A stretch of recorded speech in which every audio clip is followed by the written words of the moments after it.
Lagos State is at the moment battling to keep every one of its residents safe from coronavirus. In this regard, Governor Babajide Sanwo-Olu and his team have been working around the clock, consulting and liaising with the federal health authorities, the World Health Organization, and benevolent stakeholders within and outside the state. But the monumental environmental challenges are still substantially evident, despite the best efforts of the state government. Gutters are still overflowing in places. Heaps of refuse continue to dot critical points around the megalopolis. The water taps are for most of the time dry. How then can the war against coronavirus be won if these necessities are not in place? The daily advisories teaching people how to wash their hands be the be-all and end-all of this campaign. However, the government has been touched enough to set up a special agency for dealing with matters relating to environmental difficulties of Lagos. The conversation around these issues, we are now being joined here by Joe Igbokwe, a chieftain of the All Progressives Congress in Lagos, and special advisor to Governor Babajide Sanwo-Olu on water resources and drainage. Welcome to the program. Joe Good Igbokwe. morning, sir. Thank you for joining us. How are you today? Joe, good morning. Dr. Bati. Joe Igbokwe, are you with us? I'm with you. He's probably not hearing us. Yeah, there appears to be some technical issue. Okay, Joe Igbokwe, are you with us? Yes, I'm with you. Oh, okay. Good morning. Good to have you join us on the morning show. Thank you for morning. having me. Yes, well, let's start with coronavirus. Something happened in Lagos yesterday, and many Lagos residents are outraged. I mean, Jack Ma of Alibaba donated 107 boxes of test kits and other protective equipment to Nigeria. And those boxes were brought in through Murtala Mohammed Airport. And Lagosians were confused because those boxes were then lifted again to Abuja. And people are wondering if we have most of the cases in Lagos, why, and there is a liaison office of the Federal Ministry of Health in Lagos, why is Lagos not made the major distribution center so that those test kits can be deployed immediately in Lagos, which has the largest number of cases, 32 out of 51. How do you feel about this? Is there enough synergy, coordination between Lagos, which has the highest number of coronavirus cases, and Abuja? Well, I don't know what informed the decision, but probably it was donated to the federal government. And I want to get it to Abuja first before they know how to distribute it, you know. So that's just what I feel. But I know Lagos is capable of dealing with the situation. Hello? Hello, Joe. Well, we seem to be having some technical hitch this morning. But you see, another concern is about sanitization, disinfecting the city of Lagos. And many people are convinced that Lagos is really quite dirty. And in many parts of Africa and the world, we've seen efforts being made to disinfect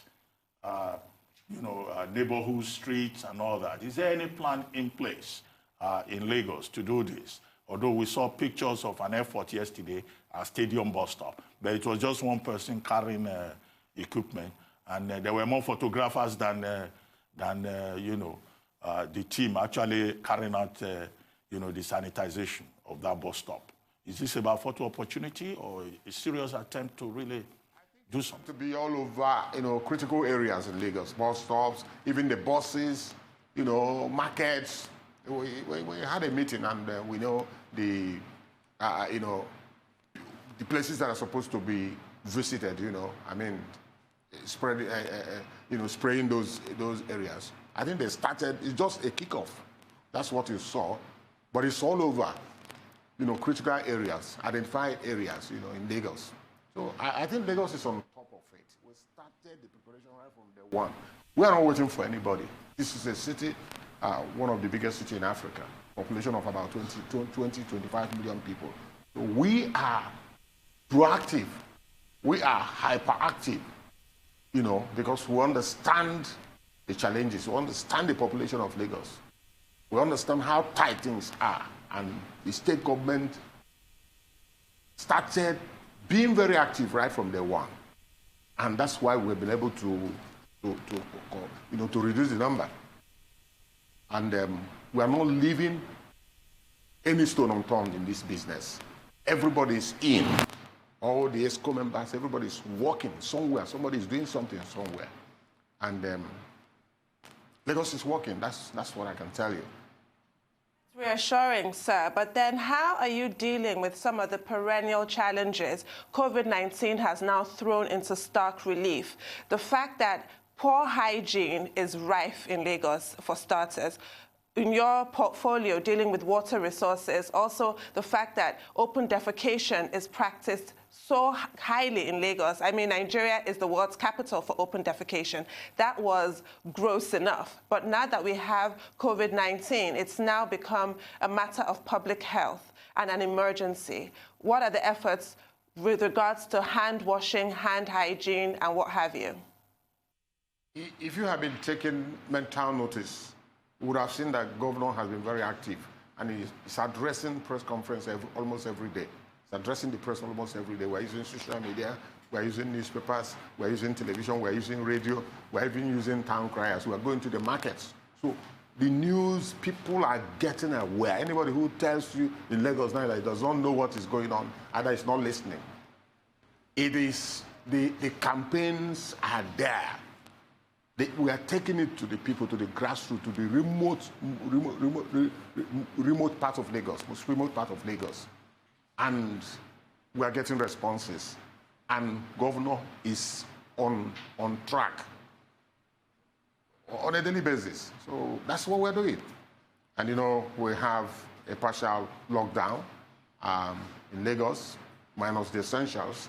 You know, these are part of the measures being put in place. And I can tell you, we are aware of the position of Lagos, that if I will have the highest number, highest cases, so, and that tells you that you need to go extra mile, you need to do something, you need to be proactive, like I said, hyperactive, you know, and then deal with it. We're not waiting for anybody. Well, you are a special advisor on water resources and drainage. I recall when you got that appointment, there were so many jokes on Twitter about how you've been assigned the responsibility to clear dirty drainages in Lagos.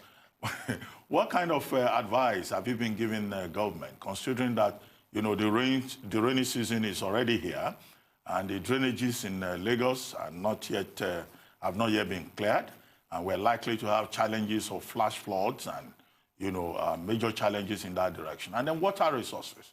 I mean, public taps in Lagos are not running. Water is a problem. And now they say we should wash our hands on a daily basis. You know, where would the water come from? What have you been advising government to do? And what steps, you know, has government in Lagos State been taking to give us water and to make sure that we don't become victims of flash floods? I tell you, we have identified about 42 channels in Lagos that will be dredged in the next 1 month. And everything has been put in place for the process to start. And then those that we are going to concrete, alignments, you know, I think about 30-something of them. In the next 1 month, there will be actions, you know, and I can tell you this for free. Water, we're having problem with Water Corporation in Lagos because certain things were not done from 2015 to 2019. We have to restart all over again and then rework so many things, you know, to get things done. And I can tell you, government is putting heavy amount of money because water must flow in Lagos. There's this, you know, the biggest water project in West Africa that was not neglected. All the equipment that they needed to connect everything was there in 2015, and nothing was done until the Governor Sanwo-Olu came in to 2019. Everything is being put in place to kickstart that project again. I think it's going to be the biggest. And then government is also trying to work on micro water stations, you know, across the metropolis, you know, to get them back to work. A lot, I cannot upload everything here, but a lot is going on. It's my office, and I know what is going on. Both water and drainage, you will see what's going to happen in multiple locations across Lagos in the next 2-3 weeks. I'm talking about drainages and channels, So the governor is on top of it. And a lot has been voted for it, given that Lagos is a coastal city and underwater. Thank you for that. But I have to take you back. You responded that the governor has been busy with his press conferences and what have you, which we have commended on this show. He's doing the very best that he can. But I must stress, those people who practice open defecation in Lagos do not have access to listen to his words in his press conferences. What exactly is being done with regard to information dissemination now that the COVID-19 pandemic has created an emergency? This issue, like I said, is a perennial one. Year in, year out. It stares us in the face, and nothing really has been done. Because if it was all about press conferences, with all due respect, you wouldn't have to inspect flood drainages as you do. We've seen your pictures in the press, inspecting drainage clearance and what have you. If it was just enough that press conferences would get the message across, because you have these press conferences year in, year out, yet the problem persists. I really want to know what new thinking is being used to approach this problem so that we do not have a massive escalation of community spread. It's all about press conferences, addressing the press. There are affirmative actions all over the place. I can tell you, this governor, I've always said, is proactive, and he understands, he has been in this system for a while. So he understands almost everything. He has been a budget commissioner. He has been in their staff. He has been special advisor. So he understands almost everything, that's going on in Lagos and the problems that we have. And he's dealing with it head on. He's dealing with it head on. We will get there. We'll get there. But if you look around the city, you would have seen that things Loma has picked up. Refuse disposal, collection, it's all over. New trucks have been purchased. So many things are happening. I sit in the Office of Environment, so I need to tell you the attention. I don't need to hold the attention that we are getting, because environment is everything. If you have a neat environment, this virus will not spread, so rapidly. Igbokwe, sorry to interrupt you. We need to take a short commercial break. When we return, the conversation will continue. Please stay with us.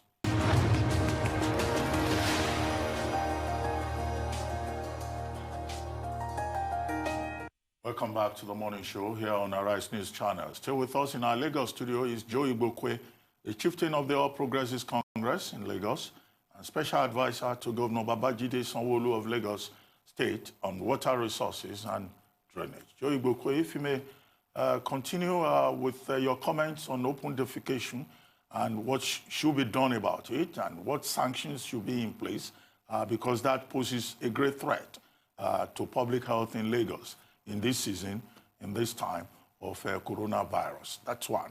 And then we can then go beyond that and open up the conversation a little bit. The House of Reps, the CBN, the Ministry of Finance, they've all been talking about economic stimulus package for Nigerians.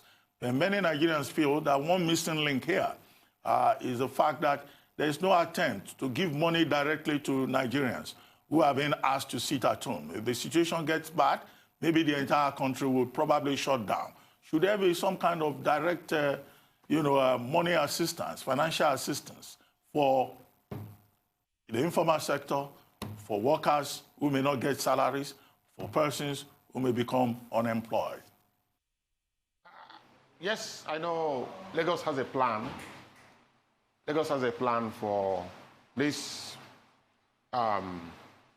this partial lockdown, to reach out to some, I think, poorest of the poor, to downtrodden, in our society. I don't know the extent, but I know that things are being put together, at least something that will sustain some families for at least that 7 days. It's not only when you do elections that you go and give out something. When you have an emergency like this, we have seen what's happening all over the world. Money is being paid to homes, to people, I think we may get to that. And I think federal government is doing something. I think also that the state government is doing something about it. We know that we're asking some people to sit at home. They also need food and money. And then the partial lockdown is not for every market. Essential markets will continue to be open. You know, they will open some critical markets. It's essential like drugs market, food market, gas, petrol, banks to take money. It's just a partial lockdown. And I can tell you, Lagos State government is on top of it, and that is what we are doing now. Everybody's on the roads, doing one or two things, just to help. So the help will come. I'm sure it's going to come from the federal government. It's also going to come from the state government. So we are not insensitive about some of these things. We are in it, and we feel we will feel the pains too. So it's not that we are not thinking. We are thinking. And very soon the thing will begin to unfold and you will see it yourself. We certainly hope so. Now, the Lagos State Commissioner for Environment and Water Resources, Tunji Bello, previously has advised Lagosians who reside along floodplains and low-lying areas near rivers to relocate in the event of flooding in Lagos. This, as we said earlier, is a recurring decimal during the rainy season. But how does that now work in terms of social distancing? Well, I don't know, but the job is going to be done. Like I said, in the next 2-3 weeks, you will see actions everywhere. And then we have the enforcement unit in the Ministry of Environment that will remove obstacles, on the way, because you have 10 meters by side, and then 10 meters by the other side, And because you need these swamp bogies to have a place to stand, or the trucks to have a place to stand to pick those things that are going to take away from the channels. That's why we need those setbacks. So over the years, people have encroached on those channels, and we need to take them away. These are the things, and we're working round the clock to do it. Well, the Lagos State Governor has been quoted as saying that people who do not follow the directives that have been outlined by the state government may be sanctioned by law enforcement agents. And you just referred to the existence of a task force now. We've also been told that Lagos State has reduced public gatherings from 50 that was originally announced to 25. Now, what is in place in terms of coordination between the state government and the security agencies to ensure that we do not have cases of high-handedness on the part of either the task force or policemen or whoever else may be part of that enforcement process? Because you know the reputation of our security agents and their tendency to be brutal, particularly when the interest of citizens is involved. I tell you, everything is being put in place. All these issues that are coming up, have been discussed. And I can't assure you that we won't have pockets of this, because I know the people that we are dealing with sometimes people who don't understand what it means to obey the law of the land. I've been watching, we've seen things happening all over the world, people forcing people to remain indoors, to get out of the markets. Sometimes you need to apply force, but it doesn't have to be brutal. Because people pay attention on, some of our people pay attention do not pay attention until you apply force. So these things will come if need be. And it's not just to punish them. Sometimes when we're in secondary school, they tell us that punishment is not a punitive measure, but to correct. Because some people, no matter what you tell them, some people will still go to the markets today. Markets that are not essentials, they will still go, unless they are taken away by force. And some clients we have seen force being applied to take people out of the streets, And when we get to the bridge, we will cross it. If we come to that, force will be applied, because we need to save people's lives. Sometimes people don't know that what we are doing is to save their lives. Sometimes they need to, learn it the hard way. And if they push us, we'll teach them the way to go, because we want to save lives. But I can assure you, nobody's going to be brutal. We first of all persuade, dialogue, engage. The governor will speak. Some of us are talking. And then these things will go down and people will know. We don't expect that people will resist this partial lockdown. We expect that they will comply. Given what we are seeing from other clients who have better facilities than us. We see what's happening in Spain, Italy, UK, Iran, and so many other places. France, so many other places. So they are, at least people are hearing what is going on. And then this will happen because hundreds, thousands of them. We just recorded one in Nigeria. We are working. We are trying. We hope that even those, we believe that some people are still hiding. That this may not be the number. Some people are still hiding. They need to come out so that they can be treated. We thank God for where we are, where we are going. And we will get there. Not by mere sitting down, but affirmative action, concrete action, proactive, walking on the street, doing the needful. And we will get there. We certainly hope so. Now, you have commended this morning the governor of Lagos for his leadership in this regard, his press conferences, as have we. We're all impressed with the way that he's risen to the occasion. Now, on the other end of the spectrum is President Buhari. Nobody would ever, describe him as loquacious, but at this point, his deafening silence is inappropriate. What are your comments? I wonder what people want to, what people are doing their jobs, People are doing their jobs. The minister is there. So many people are there. And he has been talking. The only thing people want him to come and want to see him on, on television every day. You see, these are people who, they will just look for something. Just to attack the president. People are doing the job. And we are working. It's a collective responsibility across Nigeria. Everybody's working. Governors are working. But they themselves let me not go there. The House of Rep members that were asked to, they just came into the airport and they asked them to submit themselves to checks and they just walked away.